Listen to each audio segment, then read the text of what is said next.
Dieu nous parle. Chaque jour, Charles et Carole vous présentent la leçon de l'école du sabbat.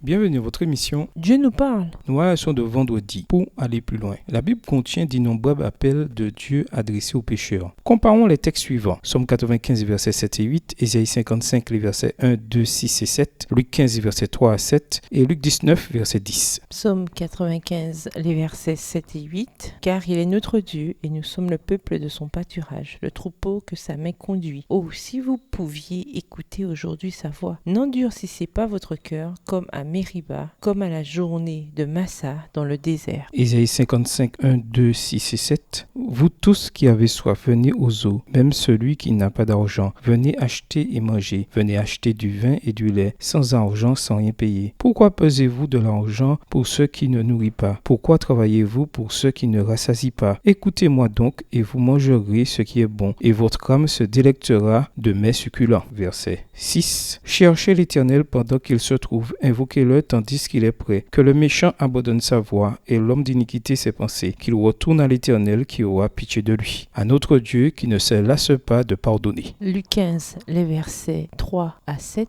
Mais il leur dit cette parabole. Quel homme d'entre vous, s'il a 100 brebis et qu'il en perde une, ne laisse les 99 autres dans le désert pour aller après celle qui est perdue, jusqu'à ce qu'il la retrouve. Lorsqu'il l'a retrouvée, il la met avec joie sur ses épaules. Et de retour à la maison, il appelle ses amis et ses voisins et leur dit « Réjouissez-vous avec moi, car j'ai retrouvé ma brebis qui était perdue. De même, je vous le dis, il y aura plus de joie dans le ciel pour un seul pécheur qui se repent que pour 99 justes qui n'ont pas besoin de repentance. » Luc 19, verset 10. Car le Fils de l'homme est venu chercher et sauver ce qui était perdu. Lisez le chapitre 2 intitulé La création du livre Patriarches et prophètes écrit par Ellen G. White, ainsi que les chapitres 3 et 4 intitulés La tentation et la chute et le plan de la rédemption. Il y avait un véritable sermon selon moi dans ces trois mots prononcés par Dieu alors qu'il pénétrait dans les buissons épais et arrivait aux oreilles des fugitifs. Où es-tu? Ton Dieu n'est pas prêt à te perdre. Il est venu te chercher, tout comme il veut venir chercher et sauver ceux qui sont perdus aujourd'hui en la personne de son Fils. Extrait du livre de Charles Spurgeon, The Treasury of the Bible, le trésor de la Bible, Old Testament,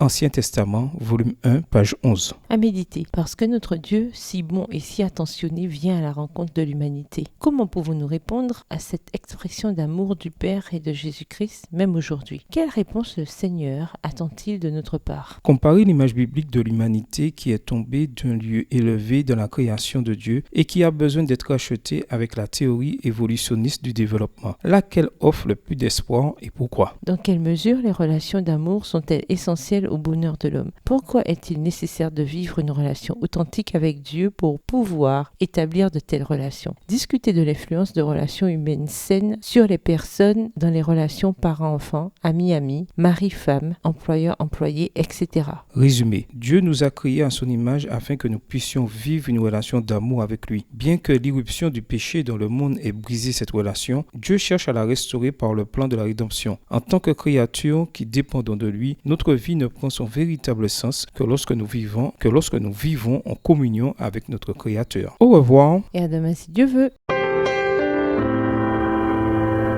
Dieu nous parle.